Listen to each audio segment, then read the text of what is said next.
दोस्तों आज का वीडियो एक step by step road map होने वाला है स्पेसिफिक पर्सन मैनिफेस्टेशन के लिए।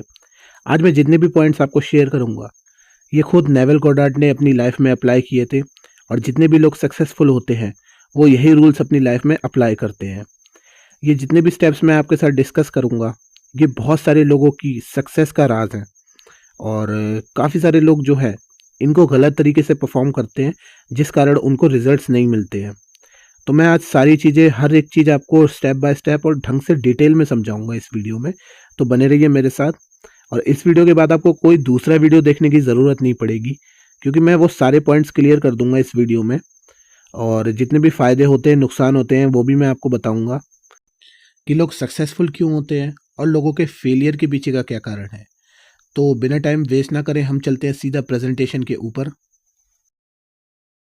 सो बढ़ते हैं फर्स्ट पॉइंट की तरफ। तो यहाँ पर लिखा हुआ है become the version of your self that already feels chosen. यानी कि आपको अपना खुद का वो वर्जन बनना है, अभी खुद को इमेजिन करना है अभी से ही कि आप वो इंसान हो जिसको चूज करा है आपके स्पेसिफिक पर्सन ने। तो जब आप खुद को इस तरीके से अज्यूम करोगे, पूरे दिन जब आप खुद को इस तरीके से अज्यूम करोगे तो आपके अंदर एक कामनेस आएगी, एक नीडीनेस जो होती है ना कि स्पेसिफिक पर्सन में जो है इमोशन कंट्रोल नहीं रहते बंदे के। सबसे ज़्यादा प्रॉब्लम यही आती है कि लोग अपने इमोशंस को कंट्रोल नहीं कर पाते हैं जिस कारण वो लैग की स्टेट में जाते हैं। तो आप सबसे पहले खुद को वो वर्जन इमेजिन करिए जिसके पास ऑलरेडी वो इंसान है और वो इंसान डिज़र्व करता है। इससे एक फीलिंग आती है कि वो चीज़ आपके लिए नेचुरल है।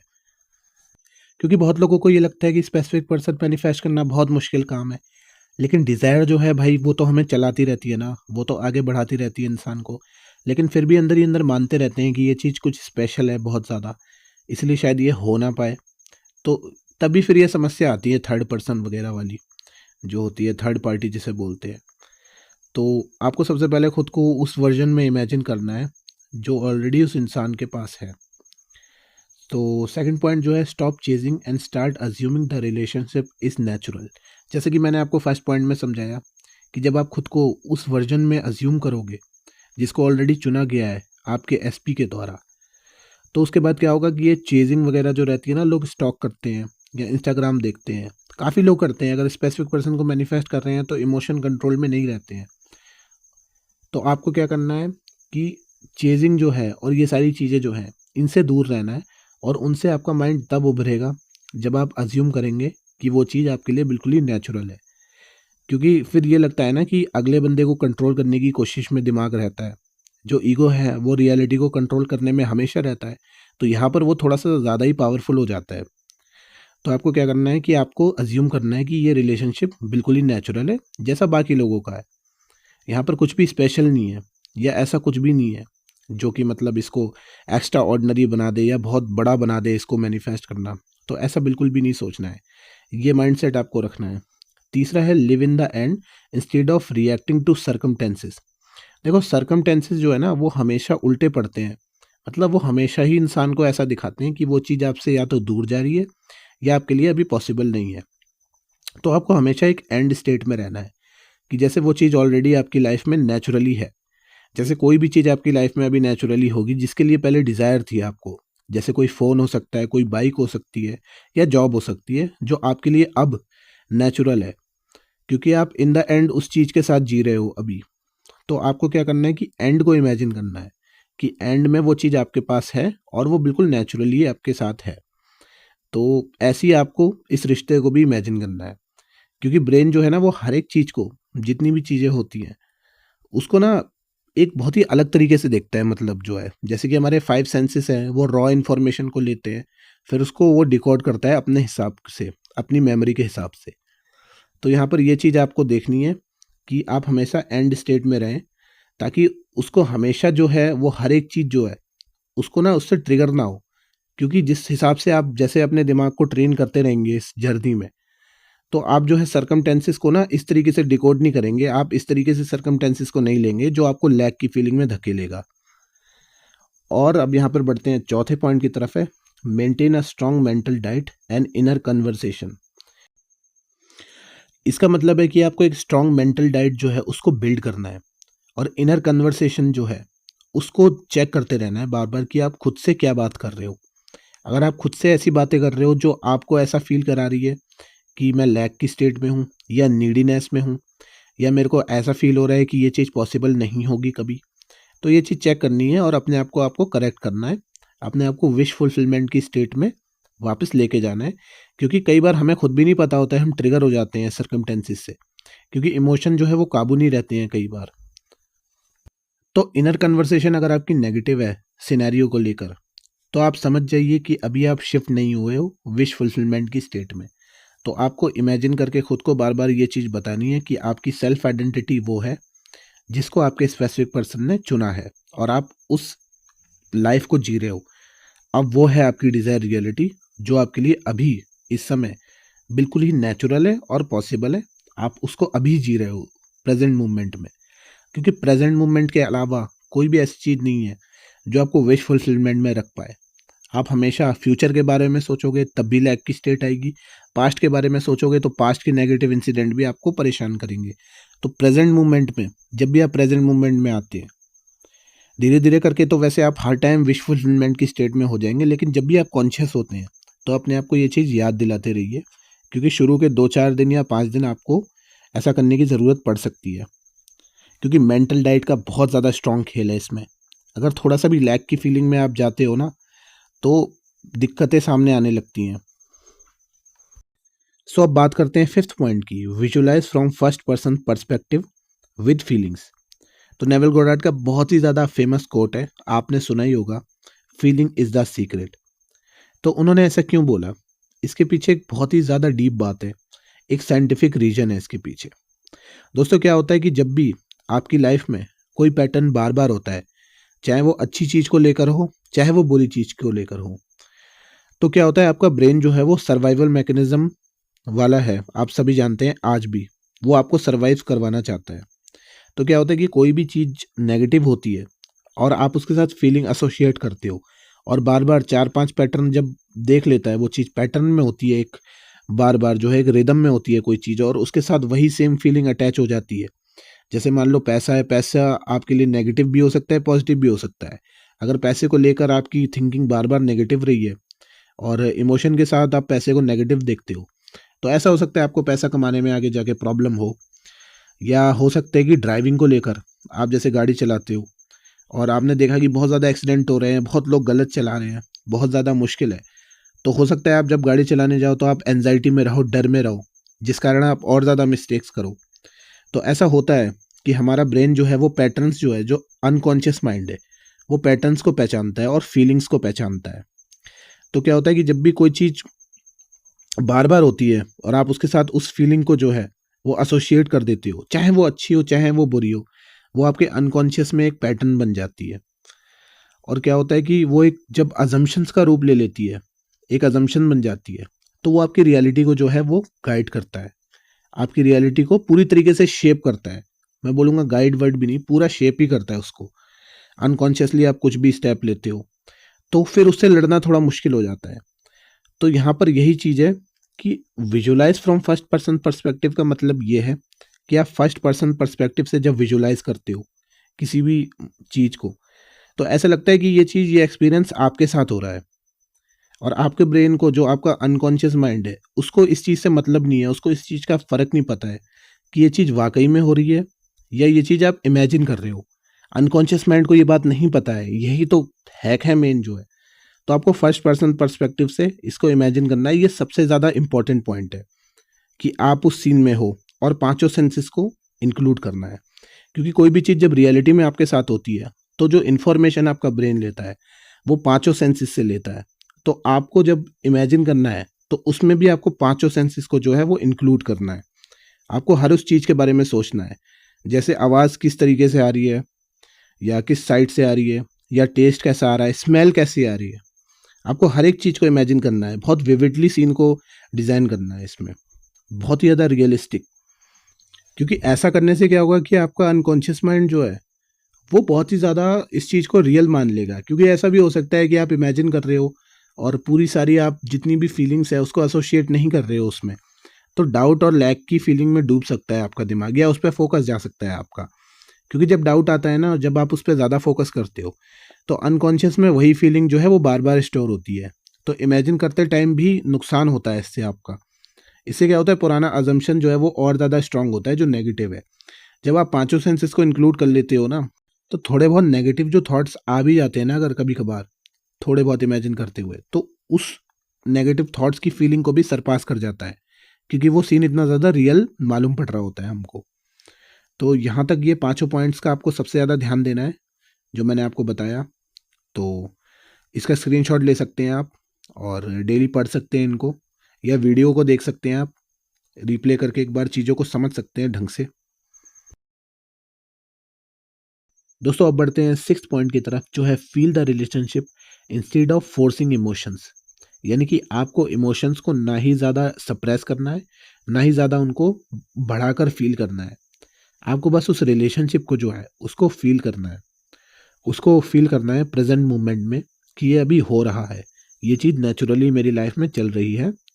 और जैसे वो चीज़ ऑलरेडी हो जाती है तो सारी की सारी डेस्परेशन ख़त्म हो जाती है, सब कुछ ख़त्म हो जाता है जो भी इंसान को परेशान करता है कि कब होगी क्या होगी। लैक की स्टेट सीधे सीधे आपकी बिल्कुल ही जो है वो चली जाती है, क्योंकि आप विश फुलफिलमेंट की स्टेट में शिफ्ट हो चुके हो। तो आपको हर टाइम इसको फील भी करना है कि ये चीज़ ऑलरेडी डन है, इसके बारे में कोई चिंता नहीं, कुछ भी नहीं, कोई स्टॉकिंग नहीं, कोई इंस्टाग्राम अकाउंट चेक नहीं करना, किसी से कुछ नहीं पूछना है। रियलिटी में कोई भी 1% भी आपको स्टेप्स नहीं लेने हैं, क्योंकि जो भी स्टेप्स हैं वो अनकॉन्शियसली हो रहे होंगे। तो जो भी चीज़ आप कॉन्शियसली सोच के करोगे या सोच के आगे बढ़ोगे इसमें, वो सब लैक की स्टेट को जो है वो री करेगा यहाँ पर। क्योंकि अगर आप खुद से ही एक्शन ले रहे हो, मतलब कि आप ऐसी चीज़ को वो कर रहे हो, मतलब जिससे आपका ब्रेन जो है वो मान रहा है इस चीज़ को कि यार अभी ये चीज़ नहीं है, 3D वर्ल्ड में ये चीज़ नहीं हुई है, मेरे को 3D में एक्शन कॉन्शियसली लेने पड़ रहे हैं। तो ये चीज़ आपको नहीं करनी है यहाँ पर। Stop checking the evidence in the outer world constantly. यानी कि आपको आउटर वर्ल्ड में कोई भी एविडेंस के लिए बिल्कुल भी अपना अटेंशन जो है वो नहीं बाहर जाने देना है। आपको 3D वर्ल्ड में कोई भी कंफर्मेशन साइन, कोई भी ऐसी चीज़ को देखने की ज़रूरत नहीं है, कोई भी ब्रिजेस ऑफ इंसिडेंट में छेड़खानी करने की ज़रूरत नहीं है। सब कुछ नेचुरली अनफोल्ड होने वाला है। 3D वर्ल्ड से बिल्कुल भी आपको नाता नहीं रखना है। आपको बस अपना इनर अजम्पशन जो है, जो अपना सेल्फ कॉन्सेप्ट है, वो चेंज करना है। जैसे कि फर्स्ट पॉइंट में मैंने बताया था कि आप जो है वो चूज़ कर चुके हो उस स्टेट को, जिस स्टेट में आप रहना चाहते हो। अब वही आपकी रियलिटी है।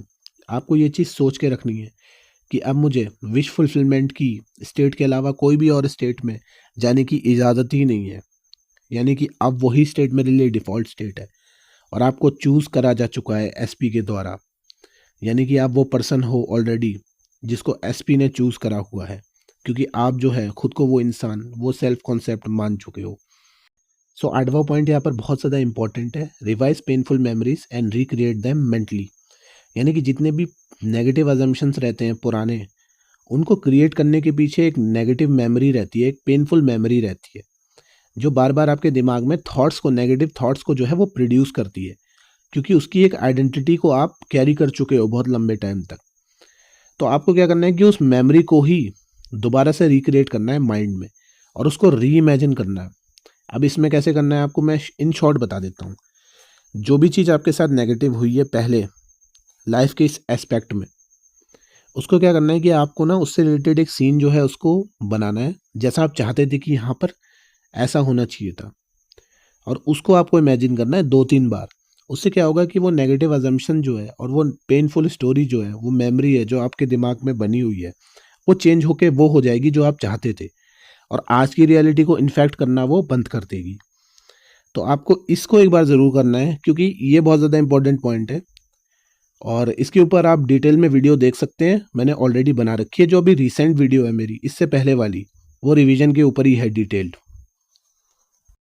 अगला पॉइंट है ignore temporary circumstances and stay loyal to the assumption. यानी कि आपको टेम्पररी सर्कमटेंसेस जो हैं, जो बाहर की दुनिया में जो भी चीज़ें हो रही हैं, जो आपको ट्रिगर करती हैं, आपको उन्हें कम्प्लीटली इग्नोर कर देना है। यानी कि बाहर की दुनिया में चाहे कुछ भी हो रहा हो, यहाँ पर डिल्यूजनल होने की बात नहीं कह रहा हूँ मैं, यहाँ पर मैं कह रहा हूँ कि बाहर की दुनिया से जो है वो खुद को बचा कर रखना है। अपने उस अजम्पशन को जो है उस पर डाउट नहीं आने देना है, क्योंकि सर्कमटेंसेस जो है वो चेंज होते रहते हैं, हर एक चीज़ जो है बाहर की दुनिया में वो चेंज होती रहती है आपकी अवेयरनेस के अलावा। तो जो भी चीज़ बाहर हो रही है उसको फाइनल एविडेंस मान लेना सबसे गलत चीज़ होती है हमारे लिए, जैसा कि हम करते आए हैं। क्योंकि वो आपको पता ही है कि पुराने अजम्पशंस की जो है वो उनकी वजह से हमारी रियलिटी क्रिएट होती है और उसी में हम बिलीव करते करते इस साइकिल को दोहराते रहते हैं जब तक हमारी लाइफ एंड नहीं हो जाती। तो यहाँ पर आपको इस चीज़ का ध्यान रखना है कि सर्कमटेंसेस को जो है वो बिल्कुल ही इग्नोर करना है बाहर की दुनिया में जो भी चीज़ें हो रही हैं, क्योंकि वो पुराने अजम्पशंस का रिफ्लेक्शन है अभी तक। आप समझ रहे हैं कि जो पुराना अजम्पशन है ना उसका रिफ्लेक्शन है अभी जो है, तो इसको पूरी तरीके से इग्नोर करना है। और 10th पॉइंट है consistency matters more than intensity. यानी कि जो कंसिस्टेंसी है ना वो काफ़ी ज़्यादा मैटर करती है, क्योंकि आप लगातार जब तक इमेजिन नहीं करोगे, आप जब तक टीचिंग्स को फॉलो नहीं करते रहोगे, तब तक आपके अंदर एक क्लैरिटी नहीं आती है। आपको ये लगता है कि आपने जो है सब कुछ परफेक्टली कर दिया और फिर आप ट्रिगर हो जाते हो। जैसे कि मान लो 4 दिन आपने इमेजिन कर लिया, आप विश फुलफिलमेंट की स्टेट में चले गए। 5वें दिन कुछ ऐसा हो गया कि आप जो है वो ट्रिगर हो गए, फिर आप दोबारा से शुरू कर रहे हो। तो इससे क्या होता है, ये चीज़ बहुत गलत है। तो आपको क्या करना है कि ये चीज़ नहीं सोचनी है कि अभी हो जाए या फिर ये कैसे होगा, कब होगा, ये सब चीज़ें तो सोचनी नहीं है। लेकिन इंटेंसिटी जो है वो यहाँ पर बिल्कुल भी मैटर नहीं करती है कि कितनी ज़्यादा तरीके से आप इस टीचिंग्स को फॉलो कर रहे हो, बल्कि कंसिस्टेंसी मैटर करती है कि कितने ज़्यादा दिन तक आप उस स्टेट को जो है वो उस स्टेट में शिफ्ट होकर रह सकते हो, जिससे आपको रिजल्ट 3D वर्ल्ड में दिखने लगे। क्योंकि पुराने अजम्पशंस का जो है वो रिफ्लेक्शन अभी तक कंटिन्यू है, लेकिन जो नया अजम्पशन होता है, जो नया सेल्फ कॉन्सेप्ट होता है, जो आपका नया सेल्फ कॉन्सेप्ट होता है, उसका जो है रिफ्लेक्शन आने में टाइम लगता है। तो तब तक चाहिए होती है कंसिस्टेंसी, कि आप एक कंसिस्टेंसी मेंटेन करके चलें। तो यहाँ पर ये चीज़ सबसे ज़्यादा मैटर करती है उस अजम्पशन को लेकर, और कंसिस्टेंसी एक मेंटेन करके चलें ताकि आपको 3D वर्ल्ड में रिजल्ट्स देखने को मिले। क्योंकि जब आप कंसिस्टेंसी लेकर चलते हो आप किसी भी स्टेट में, तो वो परमानेंट हो जाती है आपके लिए, वो डिफ़ॉल्ट स्टेट बन जाती है। तो कुछ दिन की कंसिस्टेंसी आपको इसमें लगेगी, जब तक आपके लिए वो स्टेट नेचुरल नहीं हो सकती है। मे बी 5-6 दिन या हो सकता है 7 दिन। जितने जल्दी आपके लिए वो चीज़ नेचुरल होगी, उतनी जल्दी आपको रिजल्ट्स देखने को मिलेंगे। तो कंसिस्टेंसी आपको तब तक मेंटेन करके रखनी है, उसके बाद ऑटोमेटिक होती हैं चीज़ें जो हैं। पर तो 11 पॉइंट है वो काफ़ी ज़्यादा इंपॉर्टेंट है। Do not place your specific person on a pedestal.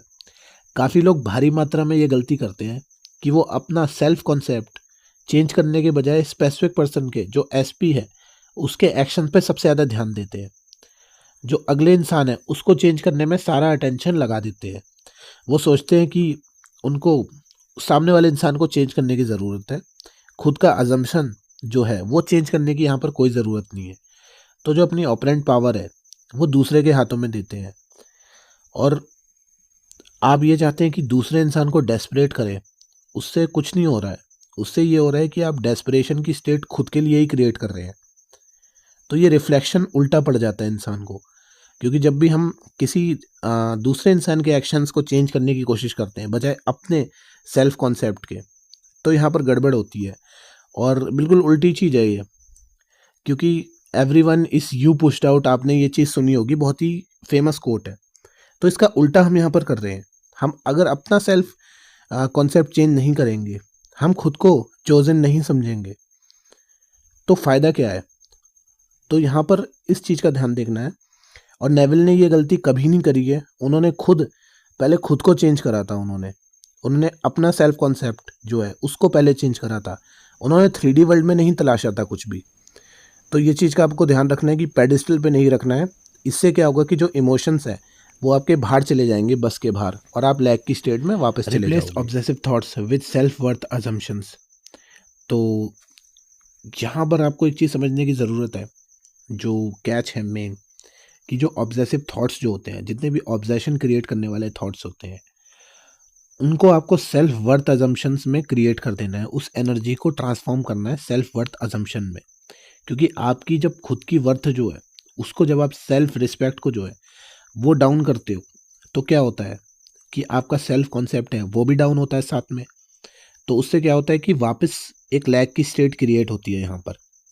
और इसका नुकसान ये रहता है कि ऑब्सेशन वाली एनर्जी जो है उससे आप स्टेट से जो है वो बार बार बाहर हो जाते हो।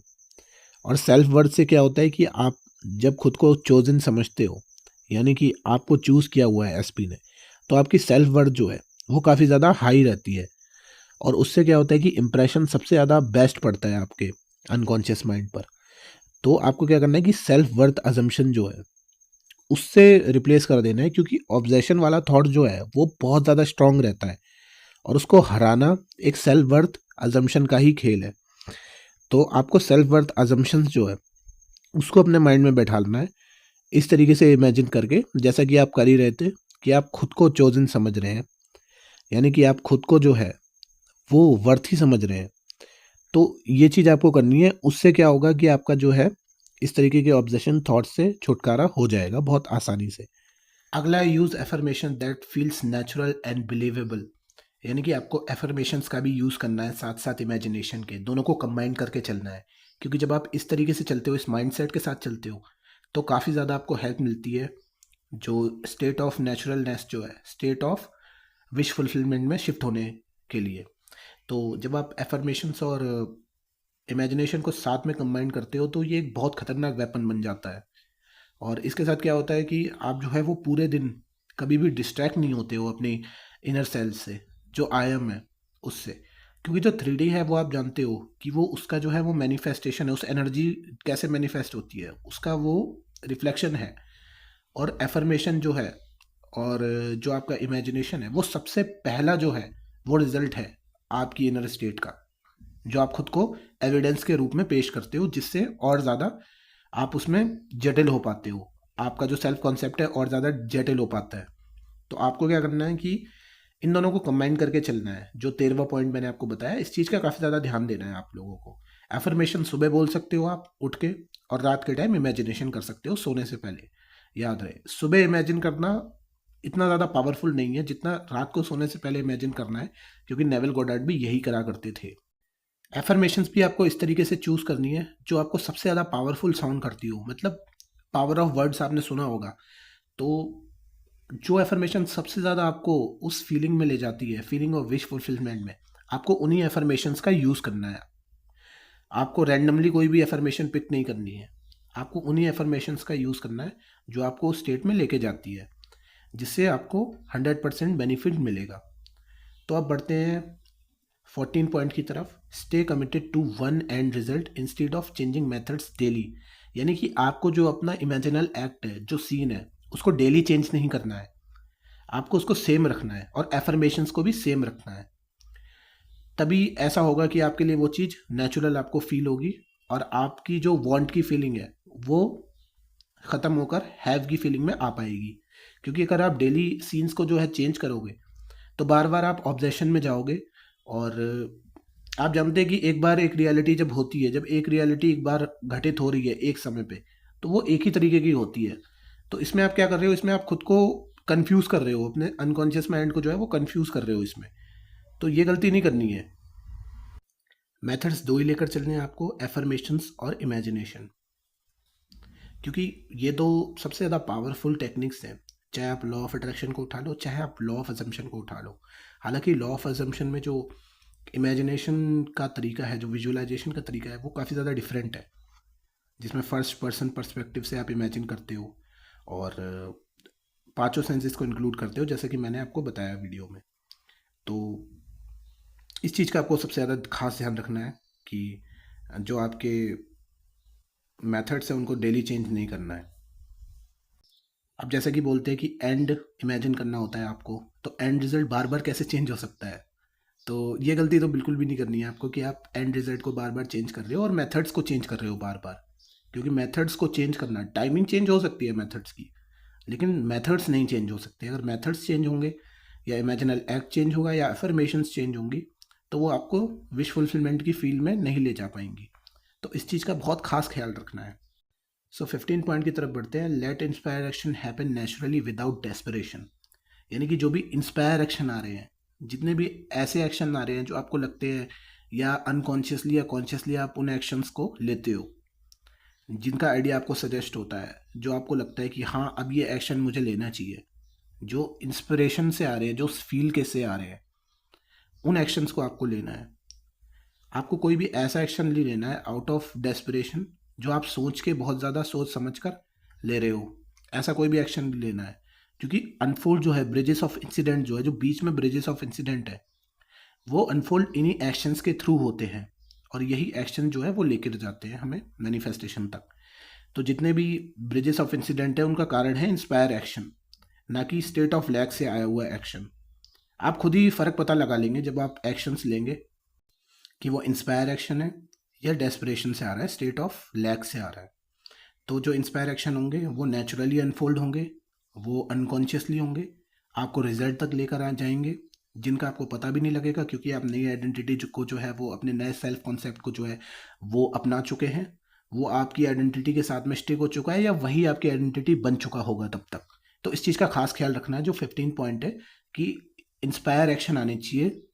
और इंस्पायर एक्शन सबसे बड़ा साइन है कि आप विश फुलफिलमेंट की स्टेट में शिफ्ट हो चुके हो, और जो आप मैनिफेस्ट करना चाहते हो उसको मैनिफेस्ट करना आपके लिए बिल्कुल ही नेचुरल हो चुका है। अब अगले पॉइंट्स कुछ माइंडसेट को लेकर है कि आपको किस तरीके का माइंडसेट जो है वो बना के रखना है पूरी जर्नी में। जो सबसे ज़्यादा ज़रूरी है, ये पॉइंट्स 5 पॉइंट्स जो है इनका आपको खास ख्याल रखना है, जो लास्ट में बता रहा हूँ 16 to 20 तक। Stop focusing on timing and trust the process naturally.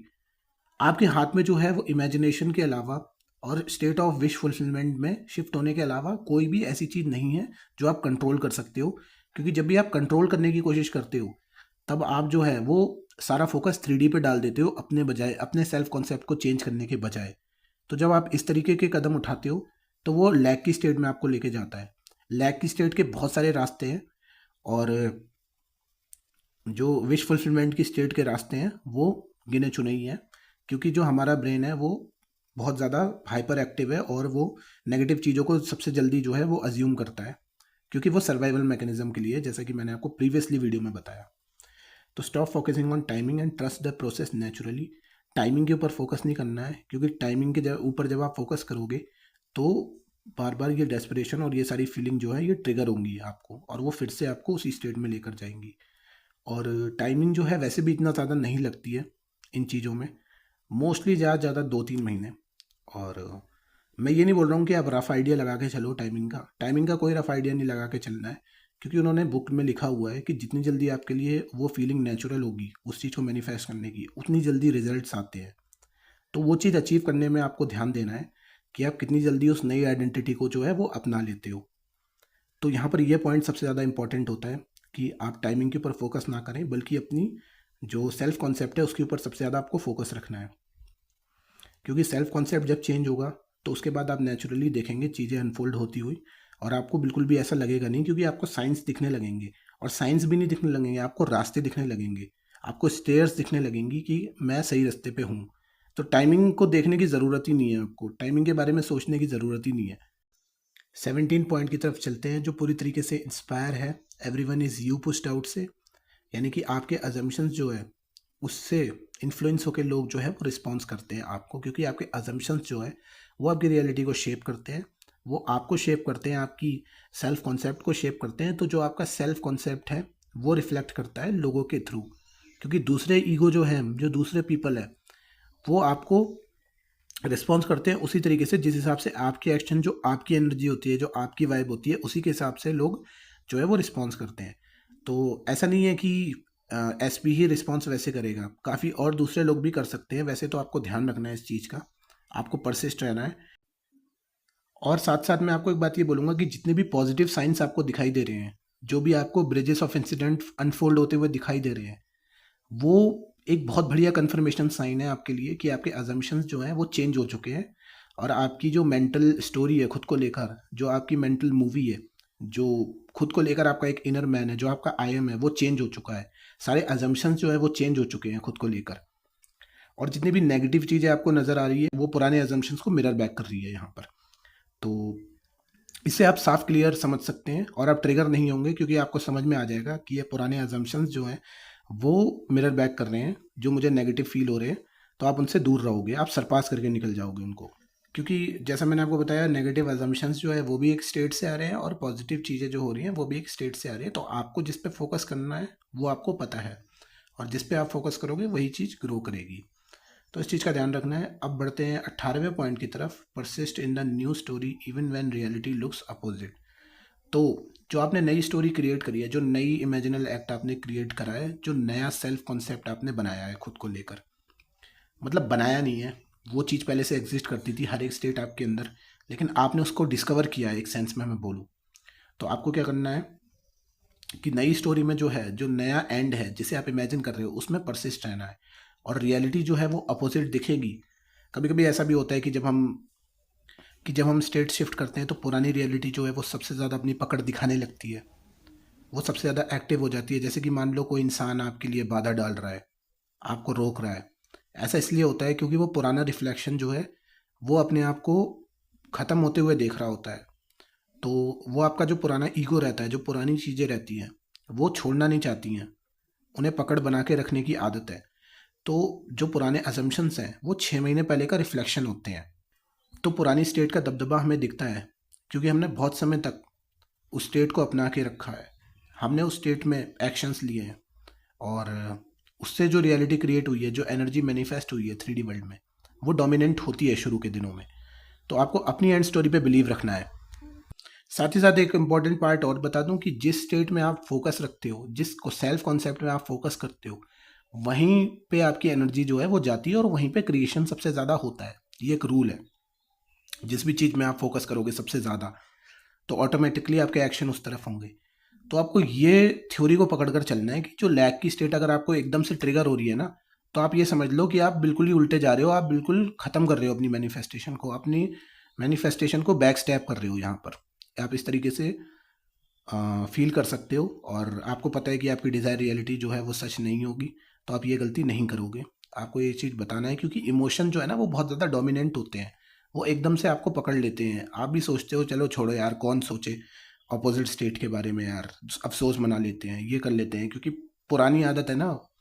तो ये भी एक तरीके का एडिक्शन रहता है, बहुत खतरनाक। तो आपको इस माइंडसेट के साथ चलना है कि मैं इस पे अगर फोकस करूंगा तो सब कुछ खत्म हो जाएगा मेरे लिए, जो अभी तक की मेहनत है। इस तरीके से आपको चलना है, बहुत इंपॉर्टेंट पॉइंट है यहाँ पर। तो अगला पॉइंट है detach from fear, doubt and need of constant reassurance. यानी कि आपको अपने जितने भी फियर्स आ रहे हैं, जो भी अराइज हो रहे हैं, जो भी डाउट्स अराइज हो रहे हैं, आप उनको समझ चुके हैं कि वो क्यों हो रहे हैं, जो मैंने आपको बताया। तो उनसे डिटैच होना है, एक तरीके का खुद को अलग देखना है, अपनी अवेयरनेस को उनसे अलग देखना है कि ये अराइज हो रहे हैं मेरी बॉडी में, और ये क्यों हो रहे हैं। इसके पीछे की मैंने आपको पूरी की पूरी साइंस बता दी है कि जो पुरानी स्टेट है वो डोमिनेंट रहती है, और जब वो स्टेट टूटती है, जब वो पुराना ईगो टूटता है, अटैचमेंट्स जो होती हैं चीज़ों से वो टूटती हैं, तो दिमाग जो है वो नेचुरली फियर डाउट क्रिएट करता है, क्योंकि उसको लगता है नई स्टेट उसके लिए शायद खतरनाक है। और वो इसलिए लगता है क्योंकि वो सर्वाइवल मैकेनिज्म के हिसाब से चलता है। तो यहाँ पर इस चीज़ का आपको ध्यान रखना है कि जब भी डाउट फियर आए तो आपको इस चीज़ को याद करना है फटाक से कि हाँ ये बात बोली गई। तो लास्ट पॉइंट में लिखा है leave the old identity behind and become the new version of your self.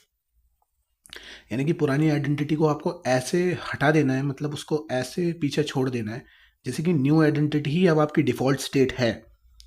यानी कि आपको कॉन्शियसली भी इस चीज़ का ध्यान रखना है कि पुरानी आइडेंटिटी से आप शिफ्ट होने की कोशिश नहीं कर रहे हो, आपको उस स्टेट में शिफ्ट हो जाना है। थिंकिंग फ्रॉम द स्टेट, यानी कि जो आपको थिंकिंग और एक्शन लेने हैं, जो भी चीज़ें हैं वो कॉन्शियसली आपको उस नई स्टेट से लेने हैं। और नई स्टेट से आप एक्शन जो लोगे ना वो ऑटोमेटिक आएंगे, जैसा कि मैंने आपको बताया। पर लेकिन मेंटली भी आपको खुद उसमें पहले शिफ्ट हो जाना है। यानी कि जिस पल आप इमेजिन कर रहे हो तो आपको उस नई आइडेंटिटी में शिफ्ट हो जाना है कॉन्शियसली, और कुछ समय बाद वो स्टेट जो है वो नेचुरल हो जाएगी आपके लिए, वो नॉर्मल हो जाएगी आपके लिए। और आपको ऐसा खुद को बता देना है कि भाई जो मेरी ये न्यू स्टेट है ना, इसमें शिफ्ट होने के अलावा दूसरी कोई स्टेट है ही नहीं, एग्जिस्ट ही नहीं करती। पुरानी स्टेट जो है वो डेड हो चुकी है, उसमें अगर मैं जाऊंगा तो वो मेरे लिए ज़्यादा खतरनाक है। नई स्टेट जो है, जो नई आइडेंटिटी जो है, उसको आपको इस तरीके से अपना लेना है, इतना जटिल बना देना है आपको, खुद को ऐसी बातें बोलनी है कि भाई इससे ज़्यादा पावरफुल चीज़ नहीं है अभी मेरे लिए। इसमें अगर मैं शिफ्ट हो गया तो मेरी हर एक चीज़, जो हर एक डिज़ायर है, जो आपका माइंड बोल रहा है, वो पूरी हो जाएगी। और जो नई आइडेंटिटी जो है, इसको आप डिफ़ॉल्ट बना दोगे तो यही अभी मेन आइडेंटिटी है आपकी। बाकी सब डिस्ट्रैक्शन है, बाकी सब नॉइज़ है माइंड का। जितनी भी पुरानी स्टेट की चीज़ें हैं, जो भी आउटर रियलिटी में जो भी चीज़ें हो रही हैं, वो आप जानते हो कि पुरानी नेगेटिव अजम्पशंस का जो है वो रिफ्लेक्शन है। अभी जब आप नई स्टेट में जैसे ही कॉन्शियसली शिफ्ट हो जाओगे, वही असली रियलिटी है आपके लिए। तो आपको इस चीज़ को मान के चलना है जब तक वो स्टेट आपके लिए नेचुरल नहीं होती है, और वो स्टेट जब आपके लिए नेचुरल हो जाएगी तब आप उसी स्टेट में ऐसे हो जाओगे जैसे कि आप अनकॉन्शियसली जैसे नहीं रहते, ऑटोमेटिक ऑटो पायलट मोड में हो जाओगे आप एक तरीके से। जैसे कि अभी आप एक स्टेट में हो तो ऑटो पायलट मोड में हो, आप सोच नहीं रहे स्टेट के बारे में, वैसे ही आप इस नई स्टेट को जो अपनाना चाहते हो उसमें हो जाओगे। तो यहाँ पर मैंने वीडियो इसके ऊपर बना भी रखी है, thinking from the state versus thinking of the state, यानी कि स्टेट में रह के सोचना वर्सेस स्टेट के बारे में सोचना बहुत फ़र्क है। तो आपको स्टेट में होके सोचना है अब से, और जब स्टेट में आप होके सोचोगे चीज़ों को तो आपको क्लैरिटी नज़र आएगी, तो आपको एक्शंस नज़र आएंगे। और वो कैसे होगा, जब आप पिछली बताई हुई जितनी भी पॉइंट्स हैं उनको ढंग से फॉलो करोगे, और ये चीज़ नेचुरली होगी आपके साथ। ये नहीं बोल रहा हूँ कि मैंने आपको इसको ज़बरदस्ती करना है, ज़बरदस्ती नहीं करना है इसको, ये चीज़ धीरे धीरे करके आपको अपनानी है। जब जब आपको याद आ रहा है कि हाँ मैं इस नई स्टेट में शिफ्ट हूँ, तो जब आप ऐसे करके खुद को बार बार याद दिलाओगे एक दो बार, जैसे दिन के टाइम में ऐसा होता है कि आप भूल जाते हो कभी, शुरू के 5-10 दिन मैं बोल रहा हूँ, शुरू के 5-10 दिन ये प्रॉब्लम आएगी आपको, बाद में नहीं आएगी। तो शुरू में थोड़ी बहुत जो विल पावर लगनी है वो यहीं पर आपको लगानी है, कि पुरानी आइडेंटिटी की जो भी चीज़ें हो रही है ना उनसे आपको ट्रिगर नहीं होना है, आप न्यू आइडेंटिटी में हो, बाकी सब नॉइज़ है, बाकी सब चीज़ें हो रही है वो ओल्ड रियलिटी का रिफ्लेक्शन है, उससे मुझे कोई मतलब नहीं है। जो भी चीज़ें हो रही हैं उनको सब साइड करके चलना है आपको, और बिलीव रखना है अपनी अभी की आइडेंटिटी में जिसमें आप शिफ्ट हो चुके हो। तो यूनिवर्सली जो है यही सारे पॉइंट्स अप्लाई होते हैं जब भी कोई भी चीज़ आप मैनिफेस्ट करते हो, चाहे वो एसपी हो, चाहे वो पैसा हो, चाहे कोई भी चीज़ हो। यही सारे पॉइंट्स हैं जो हमेशा ध्यान में रख के चलने होते हैं, और जो भी सक्सेसफुल होते हैं मैनिफेस्टेशन में वो इन्हीं सारे पॉइंट्स को फॉलो करते हैं। और लॉ ऑफ अजम्पशन में इसके अलावा बहुत सारी और भी चीज़ें हैं जो मैं कवर करूँगा, लेकिन जो मेन प्रिंसिपल्स हैं, जो मेन पिलर्स हैं, वो यही हैं जो मैंने आपको डिस्कस करे।